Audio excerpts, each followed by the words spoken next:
Bonjour à toutes et à tous. Alors aujourd'hui, nous avons la chance d'avoir Grégory Nino, donc président de la NPICE à la Cité universitaire internationale ou Cité internationale universitaire. Comment vas-tu, Grégory? Très bien, merci. Ouais. Comment ça se passe ce congrès? Écoute Quentin, ça se passe très bien. On avait prévu 300 personnes, c'est 600 personnes. Waouh. On avait prévu de faire un congrès scientifique se transformant en summit. Donc on ne savait pas tellement ce qu'était ce mot summit. Ça veut dire sommet, ça veut dire assembler à la fois des acteurs de la recherche, mais aussi des praticiens, mais aussi des représentants des usagers et aussi des opérateurs de santé. Et en fait, on a bien cette ambiance-là de travail pluriprofessionnel autour des interventions non médicamenteuses. Ok. Les INM, très succinctement, pour celles et ceux qui ne connaissent pas encore ce que c'est, en 30 secondes, qu'est-ce que c'est? En résumé, ce mot-là, intervention non médicamenteuse, il existe depuis 1975 par les chercheurs et l'OMS a voulu que ce terme soit dit depuis 2003, puis la Haute Autorité de Santé et le CESE, enfin, l'ensemble des organisations françaises. En résumé, ce sont des actions ou des protocoles précis ciblés sur un problème de santé avec une connotation corporelle, psychosociale, ou nutritionnelle qui va permettre d'améliorer la santé. Et en fait, elles sont validées par la science à travers un modèle qu'on a validé avec 1000 Français qui s'appelle le NPIS modèle. Ouais, et la validation scientifique, pour moi, tombe sous le sens et est juste essentielle parce que ça permet justement de structurer et aussi d'homogénéiser et voir même les étapes futures. Et on va y revenir dans les 10 prochaines minutes. Quels sont les temps forts d'hier, d'aujourd'hui et de demain ? Alors plusieurs temps forts. Le premier temps fort était évidemment des gens qui viennent aujourd'hui parce que c'est un congrès hybride, non seulement en présentiel mais en distanciel. C'est vrai que les nouvelles technologies à laquelle vous souscrivez permettent d'avoir une session à la fois avec des gens qui viennent d'Australie et des gens qui sont au Canada. Donc c'est vraiment un congrès hybride. Génial. Les temps forts, c'est d'une part, aujourd'hui, ou hier en tout cas, le lancement du référentiel des interventions non médicamenteuses. C'est quoi un référentiel? C'est un outil qu'on va trouver sur Internet, qu'on va trouver sur son téléphone, sur lequel on va pouvoir avoir une liste des interventions non médicamenteuses qui ont été validées par la science et avec l'accord de l'assurance maladie, avec l'accord de la CNSA, donc la caisse de soutien à l'autonomie pour les personnes âgées.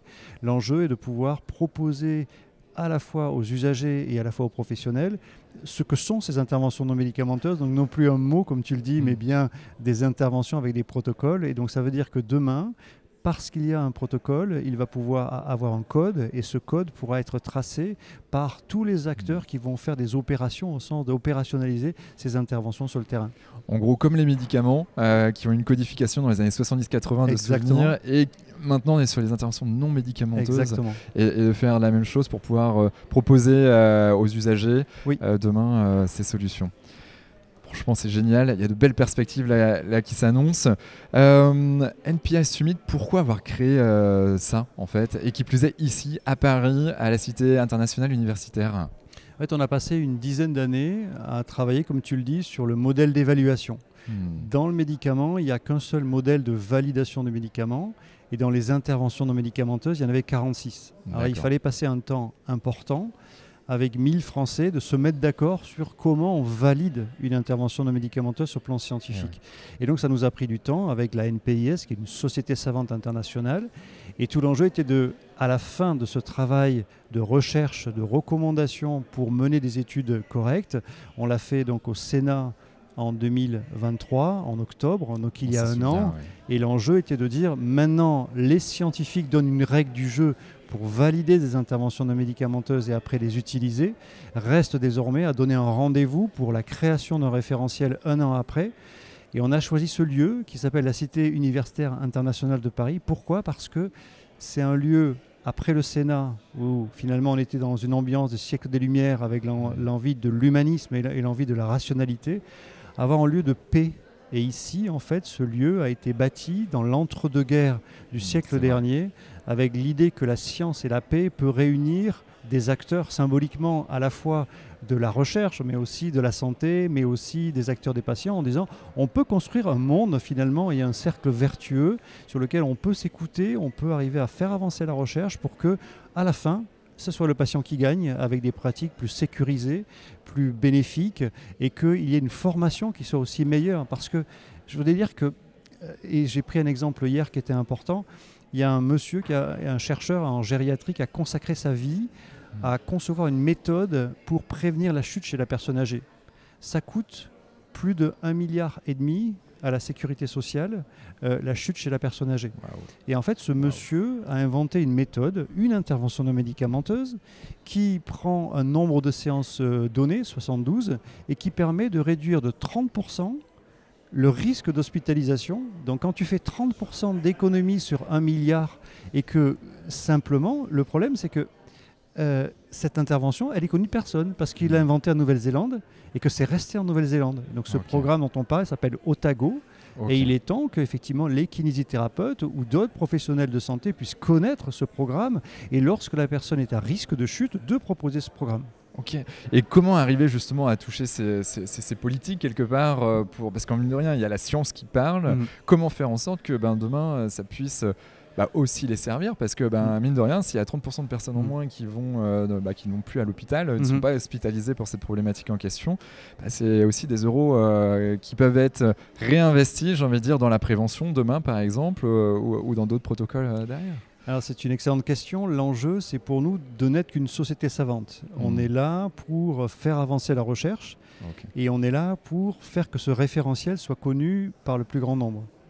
Mais nous avons invité ici dans 2 forums, en français et en anglais, des responsables de ceux qui payent.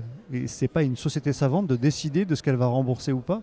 Et donc l'assurance maladie est d'accord pour y réfléchir. Et on a ce forum avec l'assurance maladie, avec la Caisse nationale de solidarité et d'autonomie. Et on a également invité les complémentaires santé. Et il y a 2 complémentaires santé qui nous aident, qui s'appellent ProBTP et qui s'appellent Harmonie Mutuelle. Mais on espère que demain et après-demain, les mutuelles vont rembourser effectivement des pratiques qui sont validées par la science, sécurisées, sur lesquelles la science avancera d'un côté. Et ensuite, la distribution et l'offre aux patients sera meilleure. Mais exactement comme le médicament a commencé il y a 70 ans, tout simplement. Oui. Ça tombe sous le sens. En tout cas, comment on peut accélérer tout ça là Comment on peut faire? Comment on peut accélérer? D'une part, effectivement, de faire connaître ce mot, INM, parce que trop de gens l'assimilent à médecine alternative ou à anti-médicaments, intervention non médicamenteuse, a l'air de dire anti-médicaments, pas du tout. Dans plein de cas de figure, en oncologie et dans plein de maladies, en fait, il y a une complémentarité. De maladies complexes, il faut des solutions multiples, et donc il faut des INM. Donc il faut effectivement, vous avez un rôle très important de médiatisation de ce mot INM. On connaît RATP, on connaît IBM, pourquoi ne pas connaître INM dans la santé? Complètement. Et le deuxième moment important, c'est effectivement qu'on mobilise dans notre société savante, et venez entre guillemets adhérer pour effectivement contribuer quelque part à un effort, à une œuvre collective. On est en train de construire un patrimoine universel de ces services immatériels de prévention et de soins. C'est un mot un peu compliqué, mais c'est ça. C'est-à-dire ce sont des protocoles de santé sur lesquels arrêtons de faire semblant de ne pas les partager, et au contraire, améliorons la traçabilité. Il y aura un meilleur remboursement, il y aura une meilleure qualité du soin, il y aura une meilleure formation. Et effectivement, c'est un peu... Il y avait un avant et un après, donc merci d'avoir été là. Avec grand plaisir, en tout cas, à tous les intervenants justement de ce summit, et toutes celles et ceux qui contribuent. Mine de rien, vous êtes un tiers de confiance, en gros, avec la NPIs. J'ai envie de dire nous, parce qu'on contribue tous, en tout cas, plus ou moins à notre échelle. Si tu avais un budget illimité, quel serait le futur, je ne sais pas, dans 30 ans, des NPI, des interventions non médicamenteuses? On pense qu'on a plus d'idées en France que de budget, mais que finalement les bonnes idées ne tarderont pas à avoir les budgets nécessaires. Notre ambition, et je vous le dis, Quentin, a priori, on espère en tout cas 2030, on va faire un congrès tous les ans, encore 2 ans à Paris, à Bruxelles. Là, au mois de décembre, précisément le 5 décembre prochain, on fait une réunion avec l'INSERM, donc la grande agence de santé française sur la recherche médicale, et on va faire un événement à Bruxelles en disant il est temps qu'entre les actions de promotion de la santé qui sont importantes, nécessaires, qu'on ne remet pas en cause, et à côté les chirurgies, les médicaments et les dispositifs médicaux, il y avait un échelon manquant qui s'appelle intervention non médicamenteuse, et on pense que là il y a une structuration juridique à faire, et que finalement les moyens vont arriver parce que nos idées elles sont claires, et notre ambition c'est pas dans 30 ans, non, en 2030 d'être à l'OMS. Notre but c'est à Genève en 2030 en disant que ce catalogue des interventions non médicamenteuses est disponible pour tout un chacun. Et du coup, non pas plus rayonner que en France, pas que en Europe, et du coup plus largement demain. C'est vraiment ça l'ambition. C'est ça, parce que tout simplement, quand une méthode de kinésithérapie marche pour la lombalgie, je ne vois pas pourquoi elle ne pourrait pas marcher pour un Néo-Zélandais, un Australien, un Canadien ou un Africain, et que finalement, ces solutions qui ont une vraie valeur ajoutée humaine, parce que des soignants ou des humains soignent des humains, parce que quelque part, elles ont une valeur universelle au travers aussi d'un impact social, en recréant de la valeur, entre guillemets, pour des personnes qui aident des personnes.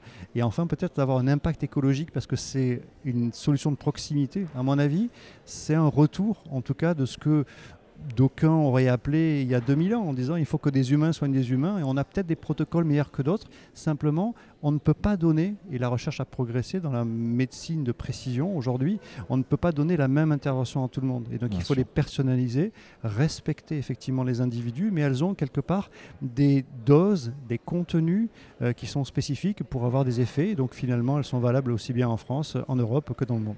Bon, ben, un avenir excitant, prometteur qui arrive à grands pas.